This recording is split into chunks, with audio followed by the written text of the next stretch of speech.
Merci beaucoup d'être venus nombreux. On a décidé avec le Père Léonide qu'on ferait une lecture commentée d'un évangile et on a choisi l'évangile selon saint Matthieu. Et comme je l'ai écrit, on va essayer de lire et de commenter un chapitre chaque fois. Et donc nous commencerons aujourd'hui par le chapitre 1. Le tout premier chapitre, qui fait partie de l'introduction à l'évangile de Matthieu, l'introduction qui s'étend du premier chapitre au verset 11 du chapitre 4, il y a trois parties. D'abord, la généalogie de Jésus, ensuite, la naissance de Jésus, et enfin, les événements qui ont suivi la naissance de Jésus. Donc, alors ça c'est les chapitres 1 et 2. Le chapitre 3 est consacré à Jean-Baptiste. Le chapitre 4 est consacré à la tentation de Jésus dans le désert. Et ensuite, on entre dans ce que l'on appelle le ministère public de Jésus en Galilée.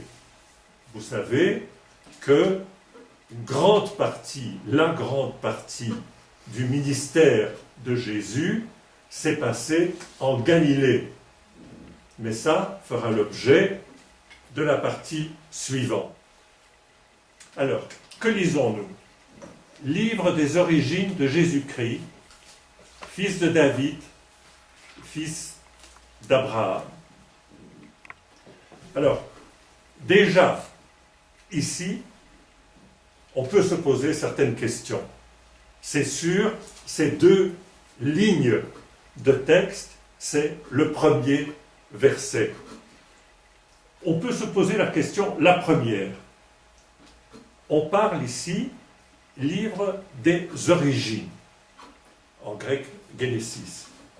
Eh bien, quand on lit l'Ancien Testament, le livre de Genèse, Britia, le livre de Genèse de l'Ancien Testament, on sait qu'il y a pas mal de récits des origines, des généalogies.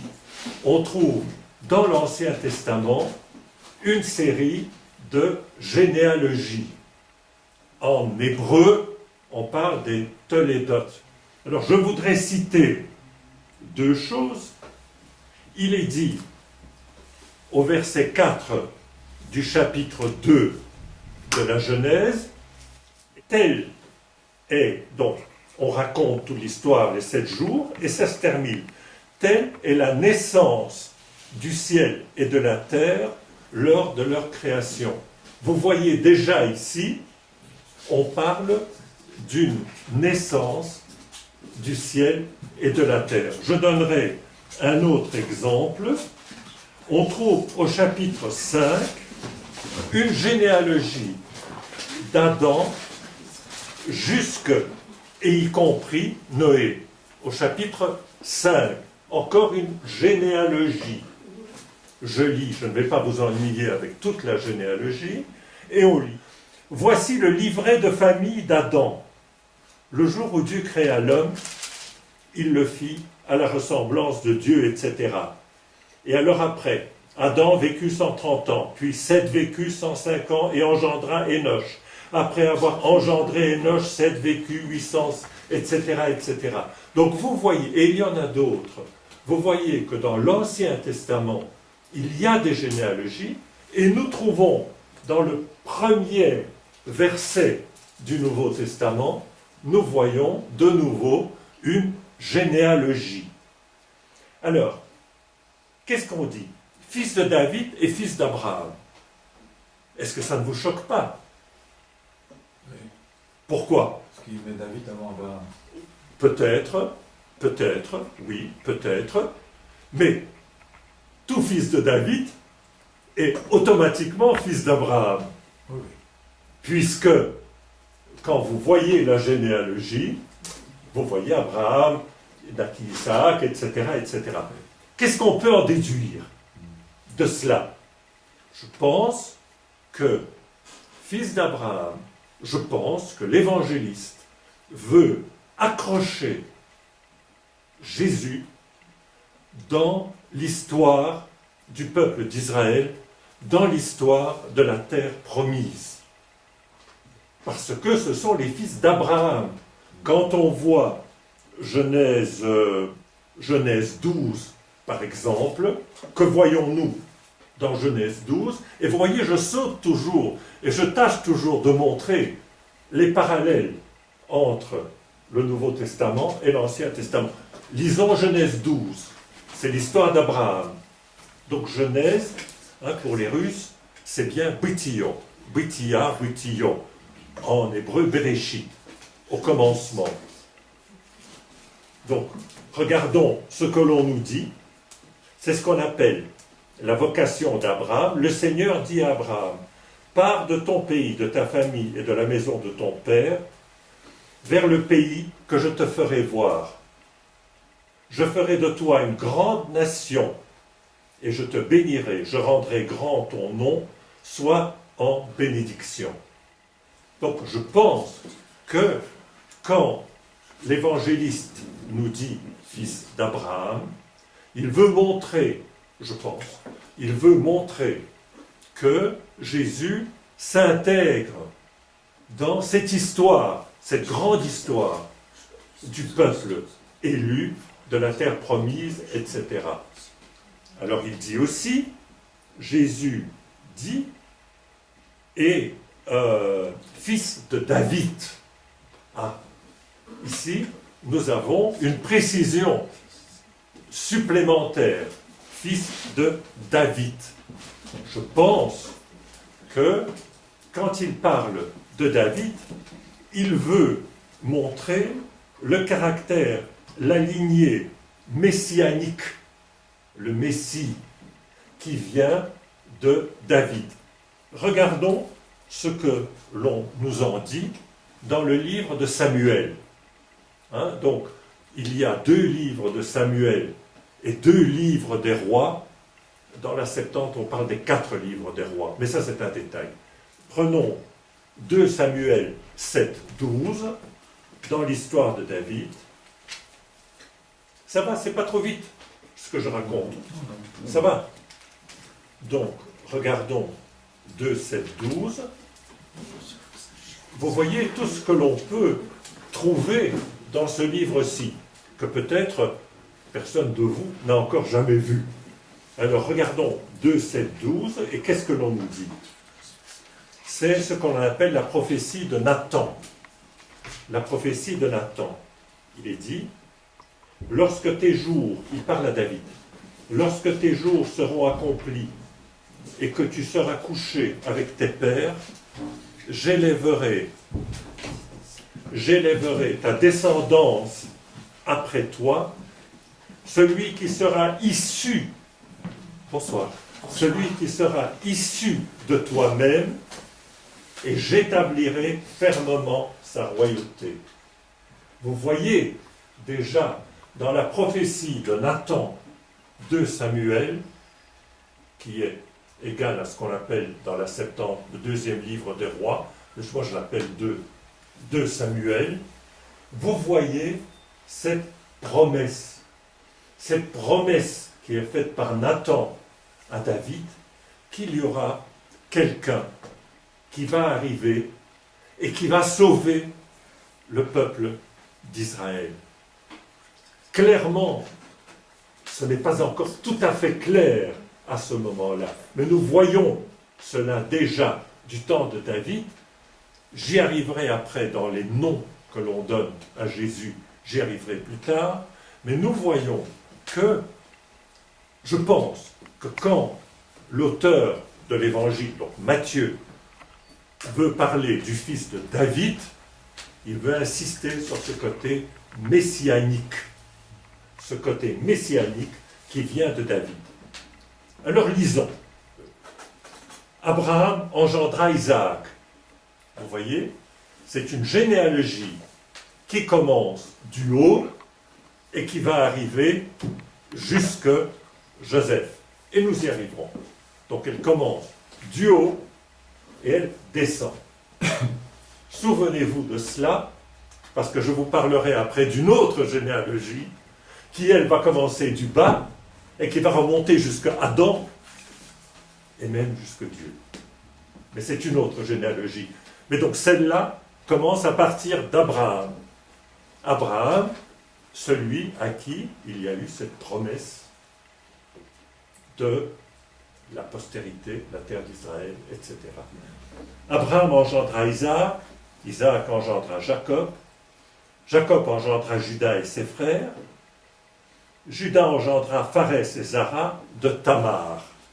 Ah, Tamar. Tiens, dans une généalogie où, classiquement, il n'y a que des hommes, on voit ici une première femme qui apparaît.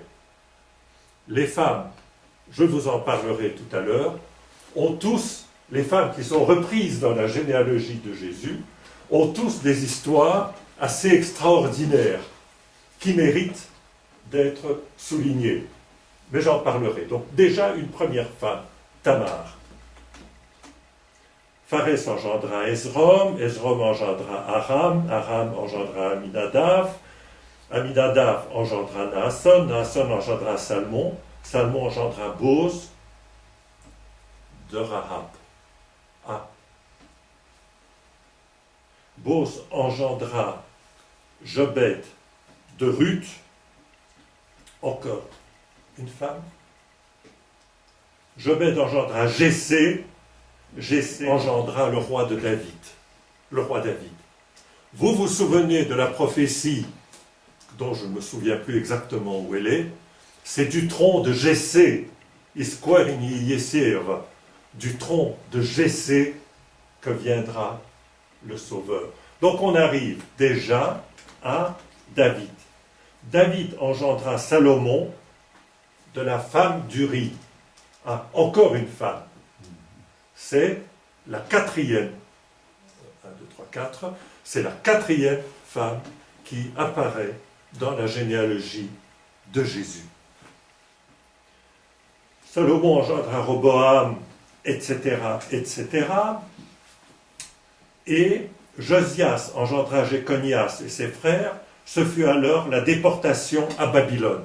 Donc vous vous souvenez qu'au VIe siècle avant notre ère, il y a eu une déportation des principaux, des chefs du peuple juif à Babylone, et cette déportation dura de 587 à 538. Juste un rappel, excusez-moi de faire des rappels peut-être pour certaines et certains, tout ça c'est bien connu, vous vous souviendrez qu'il y a eu un royaume uni, David, Salomon. Après cela, le royaume s'est divisé en deux. Il y a eu le royaume du nord, Israël, et le royaume du sud, qui groupait seulement 2 tribus. Le royaume du nord, assez rapidement, fut anéanti parce qu'il y a eu l'invasion des Assyriens. Le royaume du sud fut liquidé avec l'exil de Babylone au VIe siècle avant Jésus-Christ, donc de 587 à 538. Donc il y a une première partie de cette généalogie qui s'arrête à David, une deuxième partie de cette généalogie qui s'arrête à l'exil de Babylone. Et je continue. Jéconias engendra Salatiel, Salatiel engendra Zorobabel, etc., etc. Matan engendra Jacob, Jacob engendra Joseph, l'époux de Marie, de laquelle est né Jésus, que l'on appelle Christ. Le nombre total de générations est donc 14 d'Abraham à David, 14 de David à la déportation de Babylone, 14 de la déportation de Babylone au Christ. Donc voilà la première partie du chapitre 1 de Matthieu. Qu'est-ce qu'on peut en dire? Je vous avais dit tout à l'heure qu'il y a 2 généalogies de Jésus dans le Nouveau Testament. Il y a une généalogie qui part du haut, qui commence à Abraham et qui finit à Joseph. Il y en a une seconde dans l'évangile de Luc, qui n'est pas tout au début, qui est Luc 3, 23 à 38. Cette généalogie-là, et nous allons la regarder une demi-seconde, Jésus, à ses débuts, avait environ 30 ans. Il était fils, croyait-on, de Joseph, fils de Élie, fils de Mattat, etc. Donc on commence par Jésus, et on remonte, et on remonte, et on finit, fils de Hénor, fils de Jared, fils de Malélé, fils de Caïnam, fils d'Énos, fils de Seth, fils d'Adam, fils de Dieu. Donc nous avons 2 généalogies, une qui commence du haut et l'autre qui commence du bas. Je vais vous montrer un livre que vous ne connaissez peut-être pas et qui est très utile dans le genre de choses que nous faisons tous ensemble. C'est ce qu'on appelle la synopse. Qu'est-ce que c'est la synopse? C'est quelque chose, et j'en parlerai plus lorsque nous parlerons un peu du problème synoptique des évangiles. Qu'est-ce que c'est les évangiles synoptiques? Les évangiles synoptiques, c'est Matthieu, Marc et Luc. Donc il y a trois évangiles. Ils sont synoptiques. Il y a beaucoup de choses en commun entre ces évangiles-là. Et nous y verrons. Alors, c'est quelque chose qui vous présente en colonne les évangiles. Et on peut regarder comment les choses se rapportent, les différences, les similitudes, etc. Alors, ils se sont amusés à comparer les généalogies. Alors, ils ont renversé la généalogie de Matthieu en la faisant commencer par Jésus et puis en remontant. Alors, qu'est-ce que vous voyez? Vous voyez qu'il y a des blancs. Ces généalogies ne sont pas les mêmes.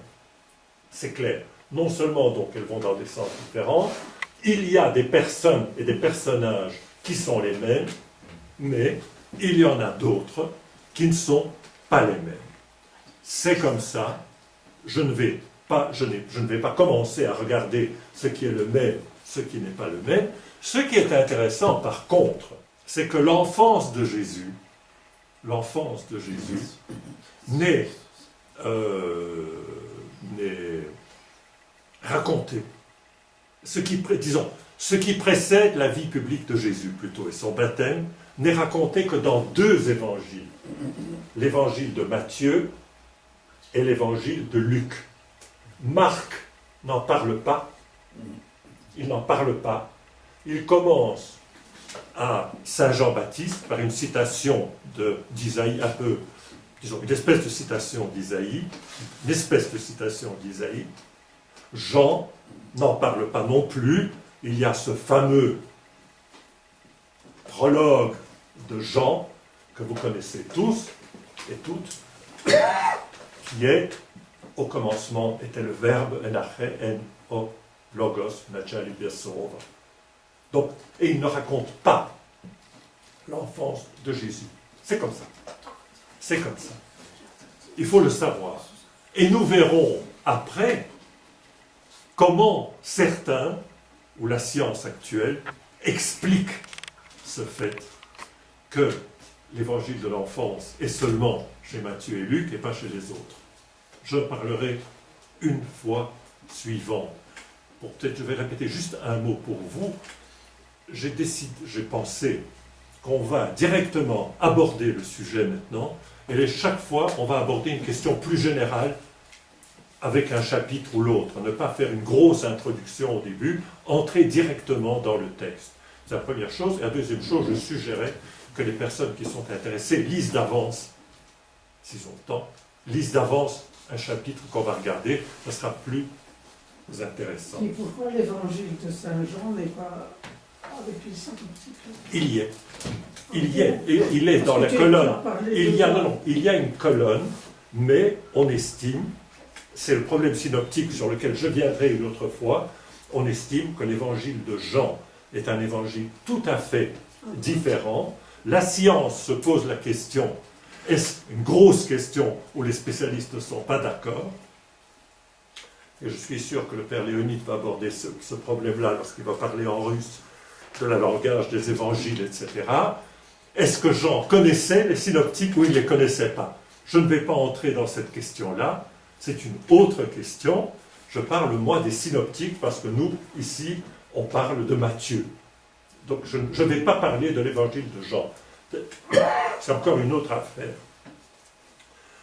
Dans la rédaction Oui. de ces différents évangiles, il y a quand même un échelonnement dans le temps. Est-ce qu'on peut dire que l'évangile de Jean a été composé avant les autres ou après les autres, etc. Là, merci pour cette question. Là, merci pour cette question. Disons, il faut être prudent. Et je regarde vers le maître quand je parle. Il faut être prudent. Jean, non, ça c'est clair. L'évangile de Jean a été, suivant tous les spécialistes, a été écrit après les autres. On estime qu'il a été écrit à la fin du 1er siècle. À la fin du 1er siècle. Alors on discutera, est-ce que c'est un peu après, un peu avant, etc. On pense, et là de nouveau c'est le problème synoptique, sur lequel je ne vais pas parler maintenant, on pense, je pense, que le premier évangile, je pense, mais tout le monde n'est pas d'accord là-dessus, que le premier évangile qui a été écrit, c'est Marc. Mais tout le monde n'est pas d'accord là-dessus. Ce qui est clair, c'est que Jean, c'est après. Voilà.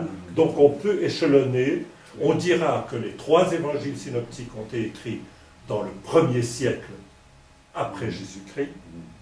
Jean a été écrit à la fin du 1er siècle. Donc c'est une demi-réponse. Il y a donc dans la généalogie mathéenne, donc, que je vous ai lu rapidement, il y a 3, je vous l'ai dit, il y a 3 groupes de 14. 3 groupes de 14 générations. Alors, certains disent, pourquoi 14? Alors, vous pensez bien que tous les esprits, les meilleurs esprits, se sont pensés, pourquoi est-ce qu'il y a 3 fois 14? Eh bien, certains ont vu, par une approche de numérologie, que 14, quand on prend, c'est une des théories, si on prend le nom de David, qui en hébreu s'écrit Dalet, Vav, Dalet, si on met au D, on met un chiffre, Aleph, Bet, Gimel, Tzte, là. Le D, c'est la 4e lettre, d'accord? Le Vaf, le W, le Vaf, ça sera la 6e lettre, et le Dalet sera la 4e lettre. 4 plus 6 plus 4, ça fait 14. C'est une explication. Il y a beaucoup d'explications de numérologie pour la Bible. Vous vous souvenez que même Pierre Bezukhov, dans Guerre et Paix, fait de la numérologie sur le nom de Napoléon Bonaparte. Vous vous souvenez? Voilà, c'est une explication. Alors, ce qui est plus intéressant de dire, c'est que quand on prend la généalogie de Matthieu, et on peut la comparer à d'autres généalogies qui sont dans d'autres livres de l'Ancien Testament, par exemple, dans le livre de Chroniques, le livre de Chroniques où il y a plein de généalogies, eh bien, on voit qu'il y a eu des artifices. Il y a, par exemple, entre deux rois, Joram et Osias, il y avait 3 rois. Mais l'auteur a skippé 3 noms pour que ça fasse 14. Vous comprenez? Bon, il y a encore une fois beaucoup d'explications. Il faut bien se dire, et je ne crois pas que je dirais une chose qui est horrible. J'espère, je n'ai pas envie de dire des choses, ce n'est pas mon but du tout ici. C'est une généalogie qui est ce qu'elle est. Elle est un peu mythique, si je pourrais m'exprimer ainsi. Elle est un petit peu mythique, comme d'autres généalogies dans l'Ancien Testament. Mais donc, je vous dis, voilà, par exemple, un exemple, il y a tous les rois, et puis c'est comme si, pour faire une généalogie des rois des Belges, on passait de Léopold II à Albert Ier d'un coup. Non, il y a quelqu'un qui manque là-dedans. Eh bien, on trouve cela, et il y a d'autres petites choses comme ça. Ce n'est pas très, très important. Ce qui est important, par contre, c'est d'où on va et où on arrive. Eh bien, voyons où on arrive. Qu'est-ce que l'on voit dans cette généalogie? Vous avez d'abord les descendants d'Abraham. Ce sont ce qu'on appelle les patriarches, les grands patriarches. Abraham, Isaac, Jacob, Joseph, disons. Puis après, vous avez la lignée de Judas. Judas, qui est un des fils de Jacob. Et on voit en Genèse 49 le rôle spécial qui est attribué à Judas, qu'on écrit J-U-D-A. Le rôle spécial, qu'est-ce que j'avais mis ici 49, 8. C'est donc ce que dit Jacob avant de mourir à chacun de ses enfants. Et il dit à Judas, Judas, c'est toi que tes frères célébreront. Ta main pèsera sur la nuque de tes ennemis.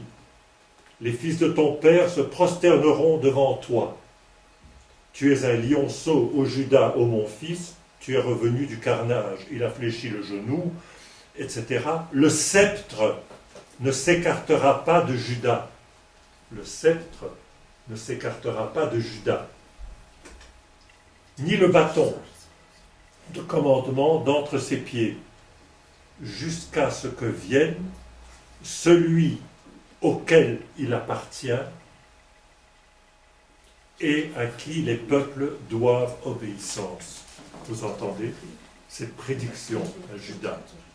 Judas, jusqu'à ce que vienne celui à qui les peuples devront obéissance. Donc après les patriarches, vous avez les descendants de Judas.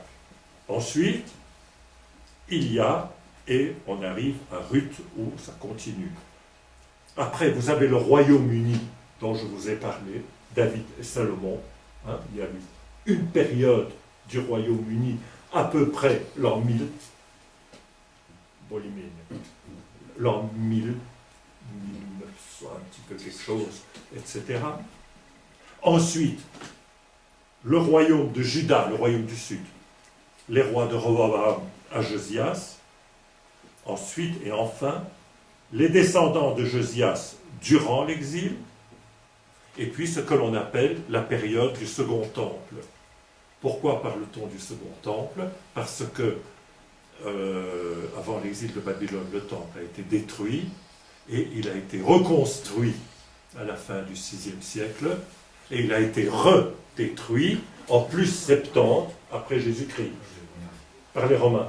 Et donc c'est ce que l'on appelle la période du Second Temple. Donc vous voyez dans cette généalogie les patriarches,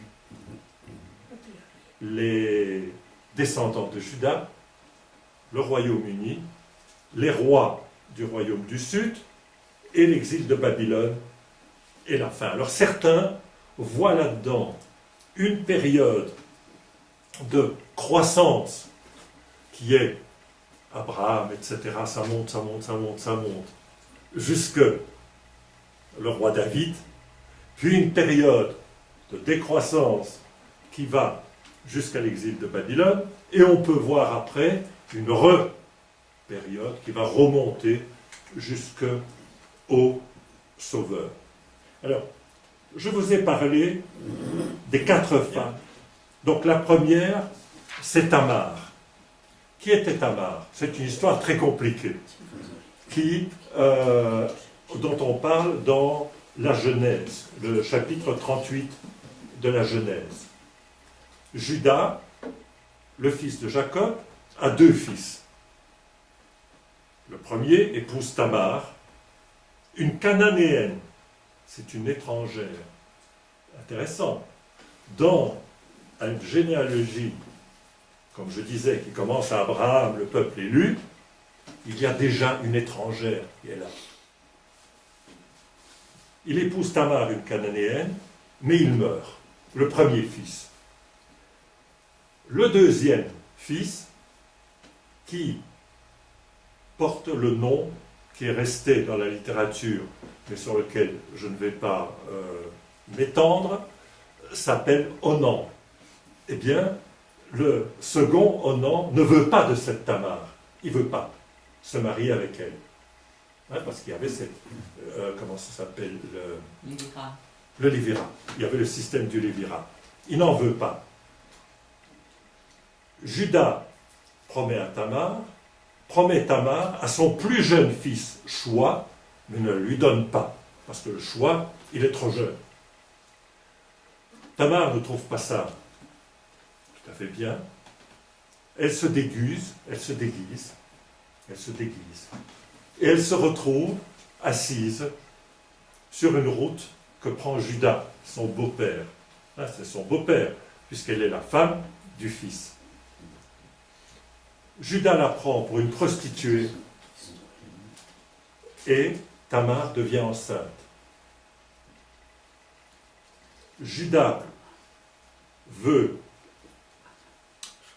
la chasser, mais Tamar lui montre les objets qu'il lui avait donnés en gage. Il lui a donné 3 choses en gage, un seau, un cordon et un bâton. Elle accouche de 2 jumeaux, qui sont les fils du beau-père. Il y en a un qui s'appelle Péretz, et l'autre s'appelle Zéra. Zéra, qui s'était présenté le premier. Et pour le reconnaître, la sage-femme lui avait mis un cordon rouge autour du poignet. Mais c'est finalement Péretz qui vient le premier et qui rentre dans la généalogie de Jésus. Donc vous voyez, une histoire assez compliquée, et puis Tamar épouse l'autre, le troisième fils, etc. Vous voyez une histoire assez compliquée. Alors ceux que ça intéresse, c'est Genèse 38. Ceux qui veulent avoir le détail que je ne vais pas raconter. C'est Genèse 38. Donc vous voyez cette affaire, une étrangère qui se comporte comme une prostituée, mais tout de même donne un fils, et ce fils est dans la généalogie du Sauveur. C'est fantastique. Alors la deuxième, Rahab. Ça, c'est le livre de Josué. Le chapitre 2 du livre de Josué. Josué envoie, il arrive de la Transjordanie, de l'autre côté du Jourdain, et il envoie 2 espions en Terre Sainte, qui doivent traverser le Jourdain, et il arrive à Jéricho. Ils sont recueillis et ils sont cachés par une femme qui s'appelle Rahab. Et cette femme qui s'appelle Rahab habite sur le mur d'enceinte de la ville, Elle a une porte d'un côté, une porte de l'autre, et elle exerce un métier qui n'est pas le plus recommandable. Rahab ne les dénonce pas, Et dans je dirais une entourloupe, elle fait en sorte que les deux espions peuvent s'en aller tranquillement. Mais elle dit, attention, lorsque vos amis envahiront Jéricho, moi je vais être tué, comme tout le monde va être tué.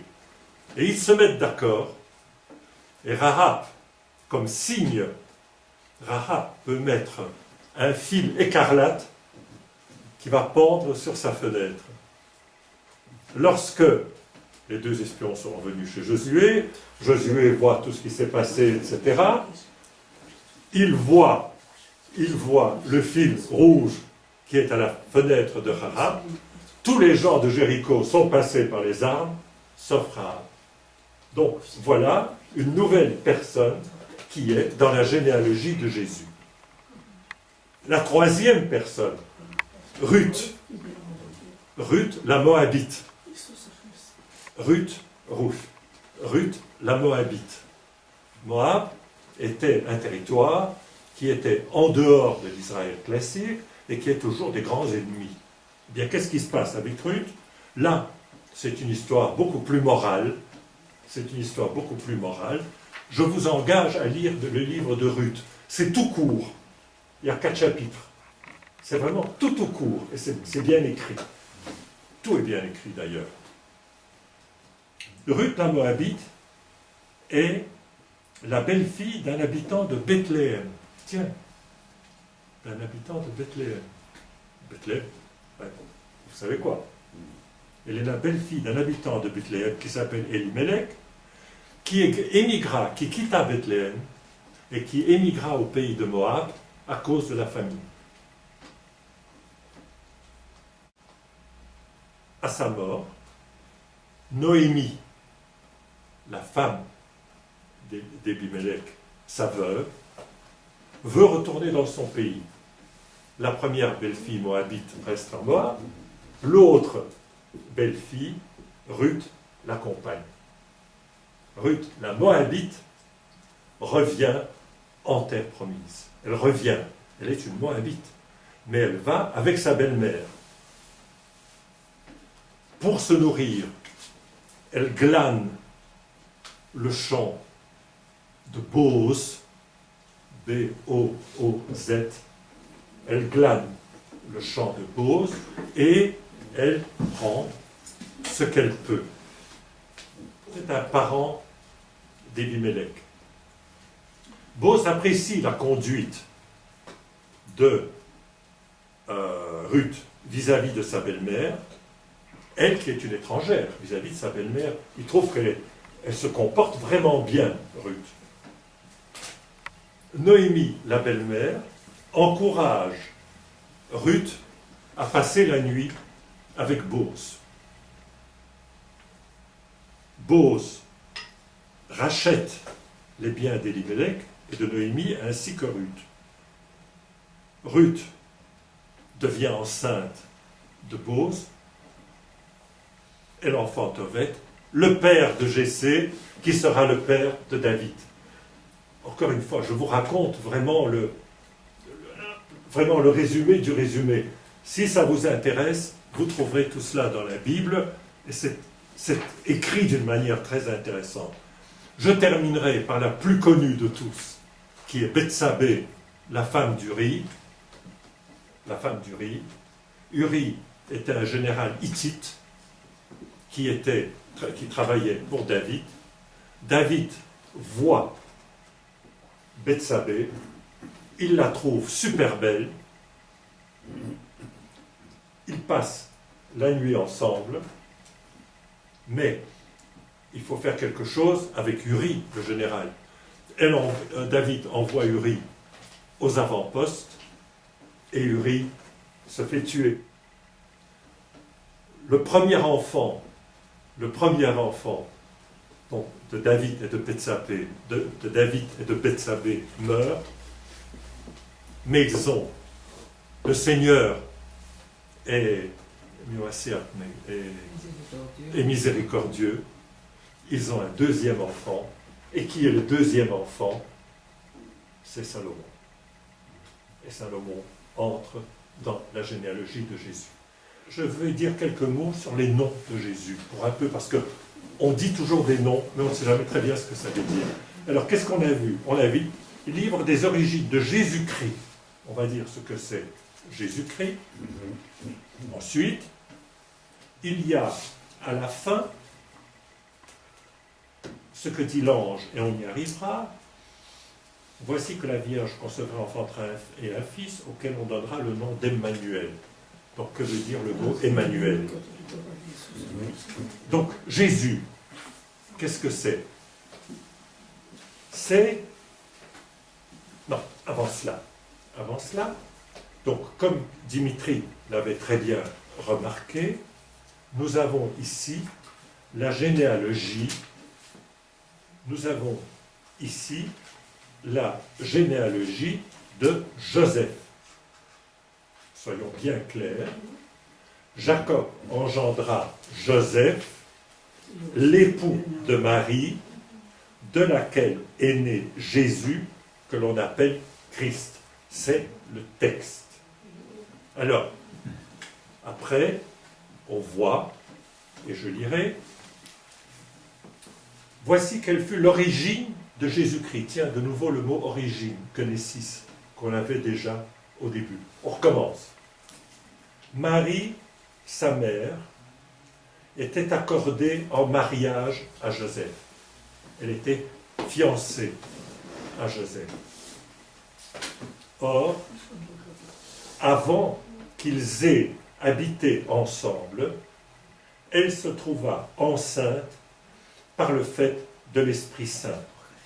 Donc, ce que l'on voit ici très clairement, c'est que Marie est fiancée à Joseph.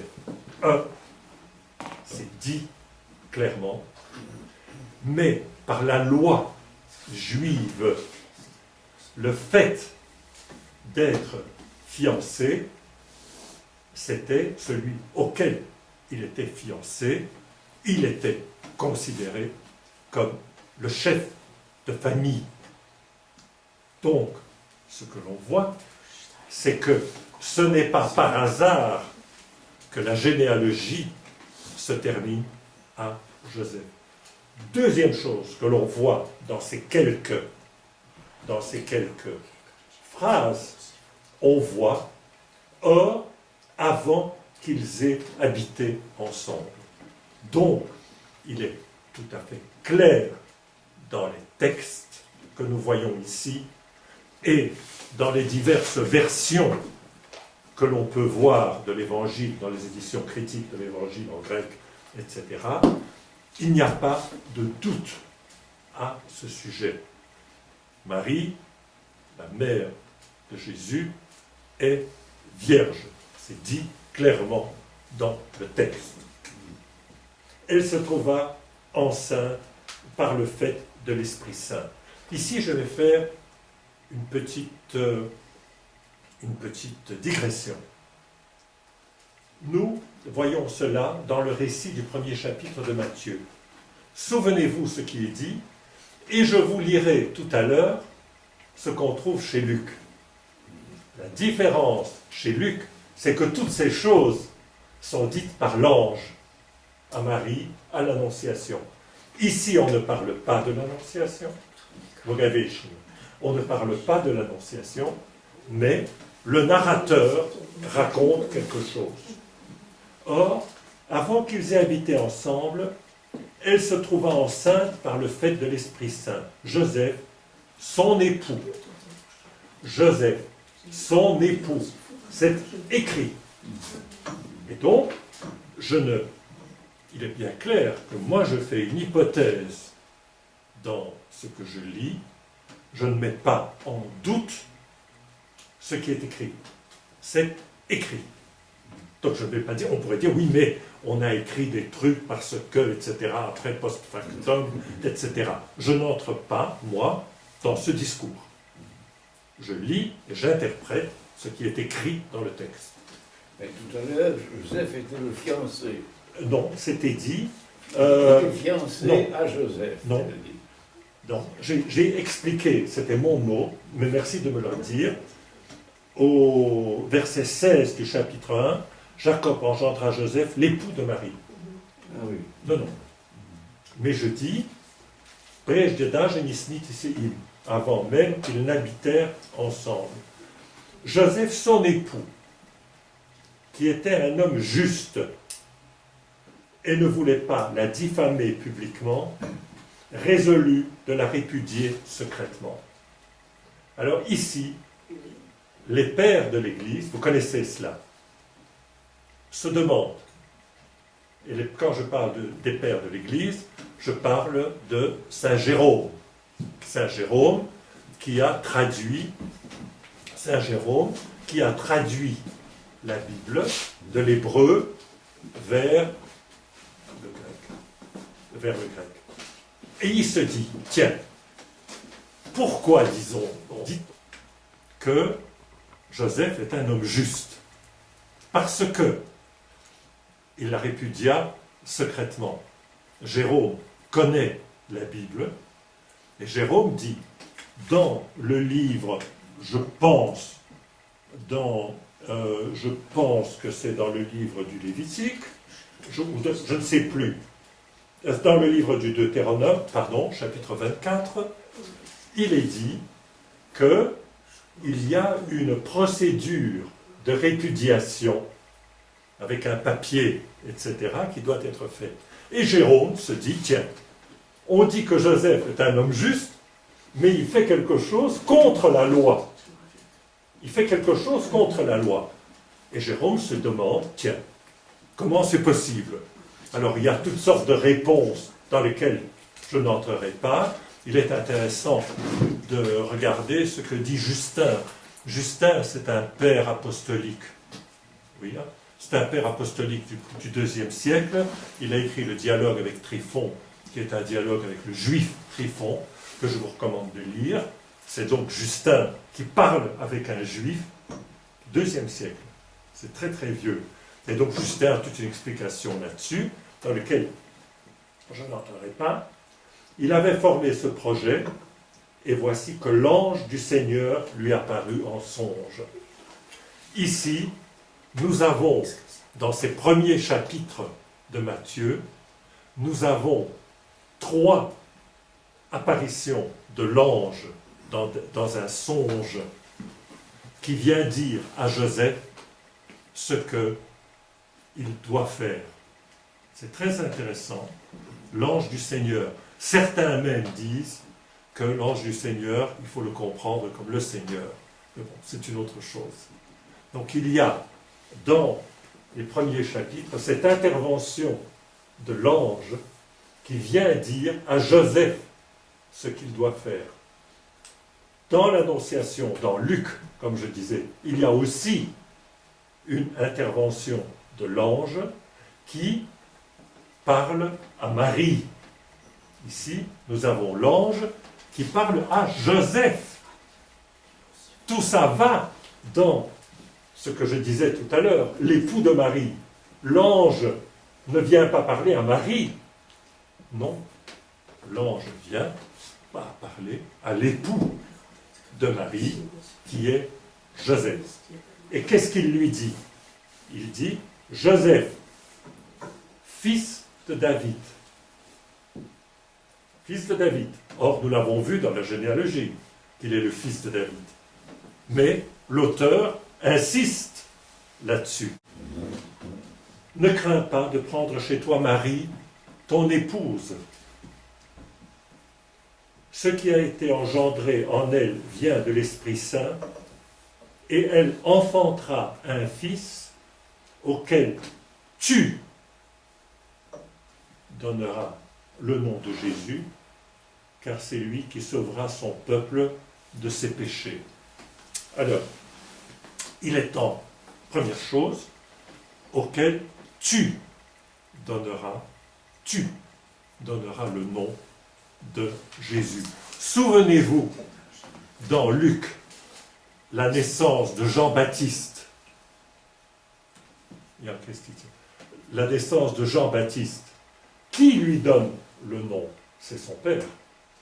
Et donc ici, Joseph, l'époux de Marie, qui a conçu par l'action du Saint-Esprit, c'est Joseph qui donne le nom. Alors les noms de Jésus. Premier mot, Jésus.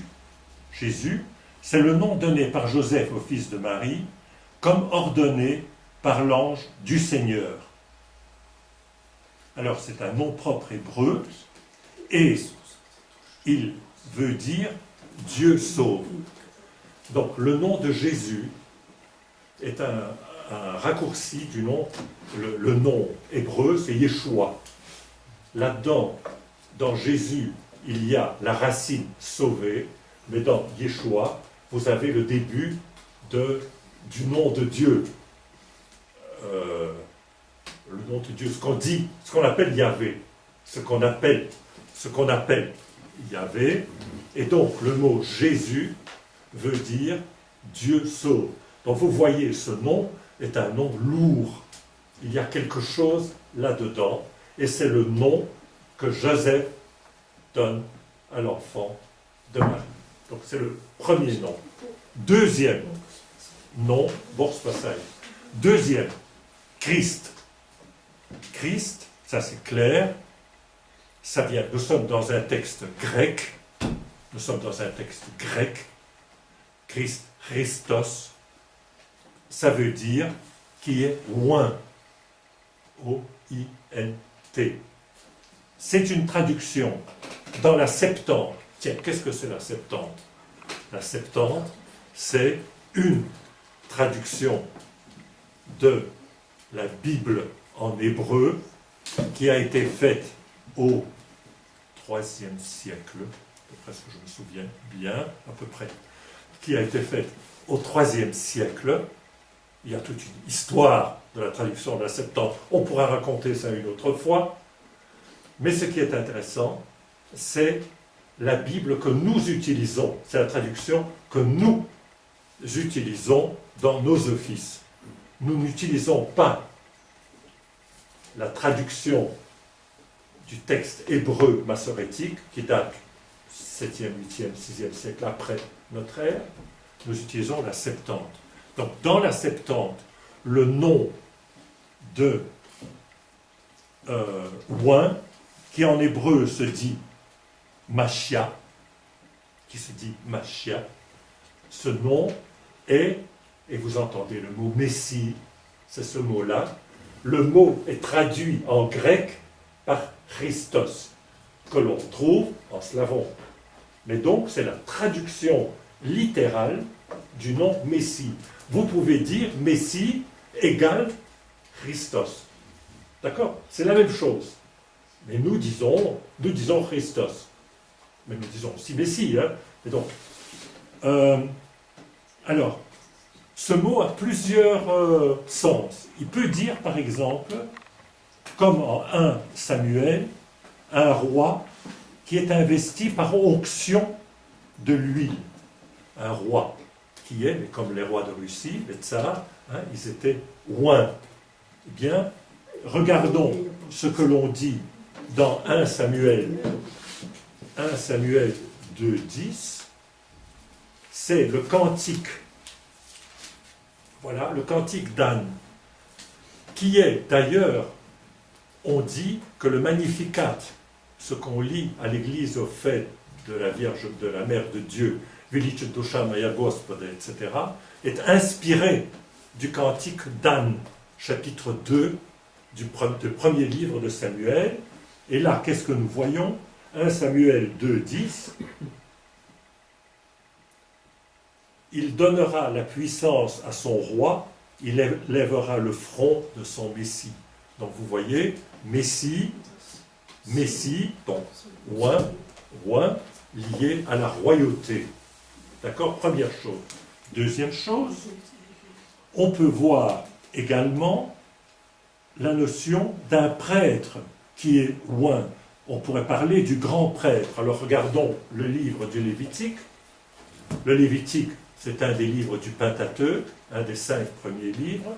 Lévitique, chapitre 4, verset 3, l'onction des prêtres. Voilà. Si c'est le prêtre consacré par l'onction qui pêche et qui par là même rend le peuple coupable, etc., etc. Le prêtre consacré par l'onction. Donc nous voyons, dans le mot Messie, nous avons le concept de roi et nous avons le concept de prêtre. Ces concepts, nous les voyons. Le concept de prêtre, le Christ comme prêtre, comme grand prêtre, nous le voyons vraiment étalé, expliqué, etc. Où ça? Dans l'épître aux Hébreux, attribué à Paul, et on parle de ça. Tu es prêtre pour l'éternité, selon l'ordre de Melchisédek. Donc, moins vous sentez le moment roi, vous sentez le moment prêtre. On sent également le concept de prophète. Ce Messie, cette attente du Messie, qui transparaît dans tout l'Ancien Testament et qui devient de plus en plus forte après, dans l'histoire du peuple d'Israël, cette attente du Messie que nous voyons maintenant encore dans le peuple juif. Eh bien, cette attente du Messie, j'ai trouvé, vous pouvez trouver parce que j'ai trouvé, quand nous voyons, et je vais citer ici une fois, l'évangile de Jean. Et dans l'évangile de Jean, je vais citer une partie, une péricope qui est particulièrement belle, que nous lisons après Pâques, un des dimanches après Pâques, c'est l'histoire de la Samaritaine. Et que nous dit la Samaritaine au chapitre 4 de Jean? La femme lui dit, je sais qu'un Messie doit venir. Vous voyez cette femme de Samarie qui n'était pas juive. Je sais, Yaznaï, je sais qu'un Messie doit venir. J'en suis persuadé. Celui qu'on appelle Christ. Tout est dit. Vous voyez, donc, cette attente du Messie qui était vague au début, puis ça commence, etc., etc.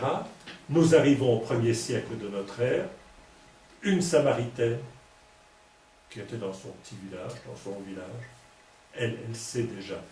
Donc on voit que ce Messie était attendu par le peuple juif, mais également par les Samaritains. Donc, premier nom, Jésus, Dieu sauve. Deuxième nom, Messie, roi. Et vous voyez, donc je vous ai parlé. Troisième nom que nous voyons, alors je reviens à mon texte, en Matthieu 1, 23, et auquel on donnera le nom, je reviendrai sur ce texte-là après, auquel on donnera le nom d'Emmanuel. Alors là, c'est avec M à nous. Nous, El, Elohim, Dieu. Dieu est avec nous. Yakosnami bo. Emmanuel. Yakosnami bo. Traduction. Donc vous voyez toute la force de ces noms que l'on voit dans le premier chapitre de Matthieu. Tout est dit. Il est fils de David. Il est Jésus. Il sauvera. Et c'est ce que je vous ai lu. Tu l'appelleras du nom de Jésus, car c'est lui qui sauvera son peuple de ses péchés. C'est dit. Deuxième chose, le Christ, il est loin, il est le Messie qui est attendu, c'est dit. Et plus encore, qu'est-ce qu'il est dit? Il est Emmanuel, parce que Dieu est avec nous.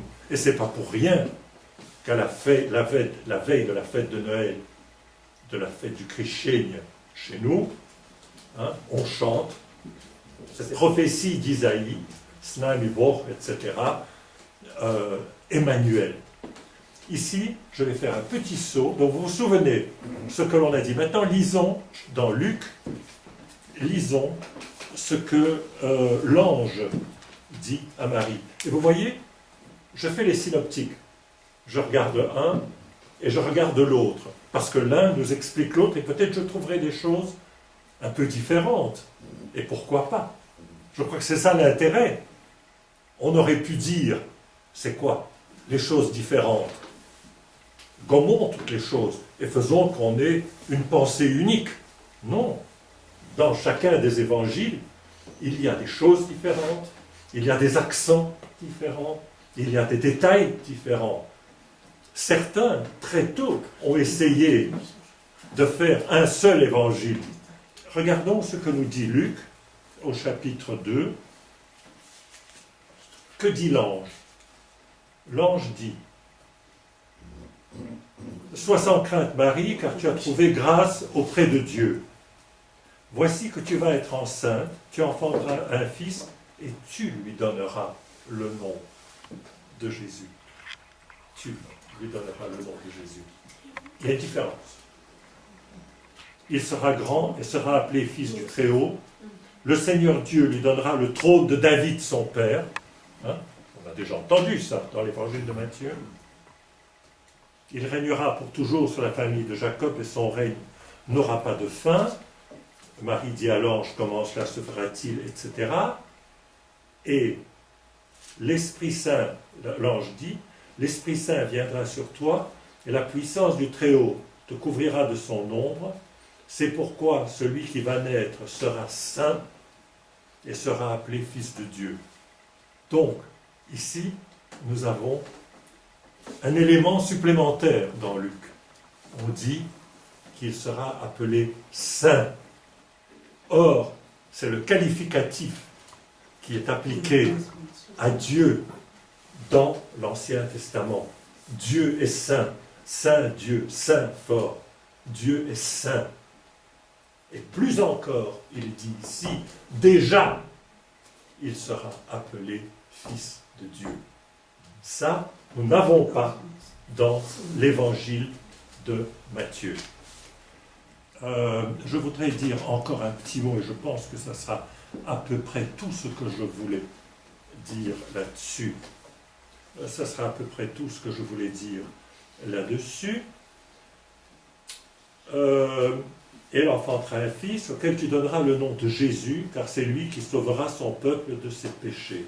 Alors, tout cela arriva pour que s'accomplisse ce que le Seigneur avait dit par le prophète.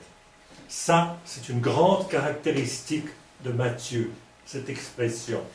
Ce que le Seigneur avait dit par le prophète. Cette expression-là, c'est une citation qui introduit une citation. Les autres synoptiques ont d'autres manières de faire cette citation. Ici, c'est clair, et comme cela était dit par le prophète. Et il dit: voici que la Vierge concevra et enfantera un fils, auquel on donnera le nom d'Emmanuel, ce qui se traduit Dieu est avec nous. Ça, c'est une citation à peu près littérale d'Isaïe. Isaïe 8, 10. Pardon.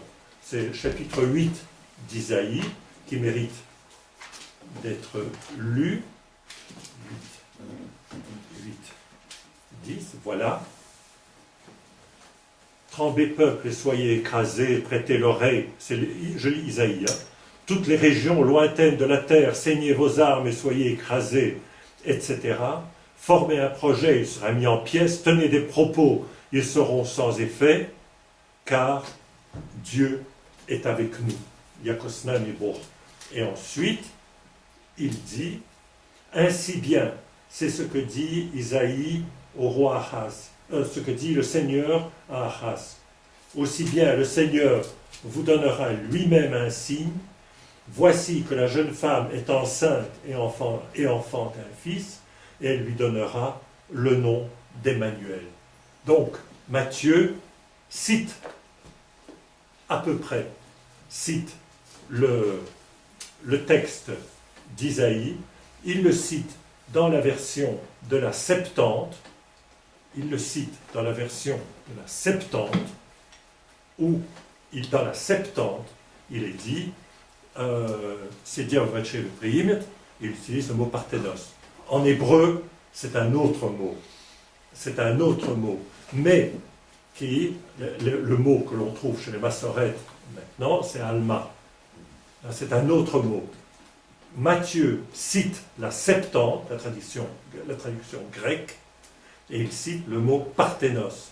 Et donc, il dit, et voilà, il y a cette notion d'accomplissement de la prophétie d'Isaïe. À son réveil, Joseph fit ce que l'ange du Seigneur lui avait prescrit. Il prit chez lui son épouse, mais il ne la connut pas jusqu'à ce qu'elle eût enfanté un fils, auquel il donna le nom de Jésus. Le chapitre 2 commence, je vais terminer par ça. Jésus étant né à Bethléem de Judée, au temps du roi d'Hérode, voici que des mages, etc. La naissance de Jésus, la vraie naissance de Jésus, c'est dit en une ligne, tandis que la naissance de Jésus dans Luc est beaucoup plus étendue. Elle est beaucoup plus étendue qu'il y avait le recensement, ils n'ont pas trouvé de place, etc. Les bergers, etc. C'est chez Luc. Chez Matthieu, on ne dit qu'un seul, voilà, cette petite phrase, la naissance de Jésus. Et puis il y a l'affaire des mages, ça c'est après. Donc voilà ce que je voulais vous raconter et vous dire cette fois-ci. J'ai essayé d'être... qu'est-ce que j'ai essayé de faire? J'ai essayé de montrer tous les accrochages qu'il y a entre le Nouveau Testament et l'Ancien Testament. Je crois que c'est très important dans l'Évangile, en particulier dans l'Évangile de Matthieu. J'ai essayé de commenter quelques points qui me semblaient importants. Et donc, si vous le souhaitez, si vous avez des questions, j'essaierai de répondre à cela maintenant.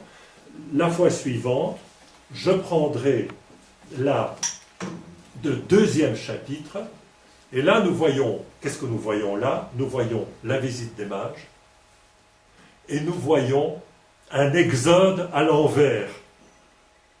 L'exode, c'était quoi? C'était les Juifs qui étaient en Égypte, qui sont persécutés et qui rentrent dans la terre promise, et ça leur prend pas mal de temps.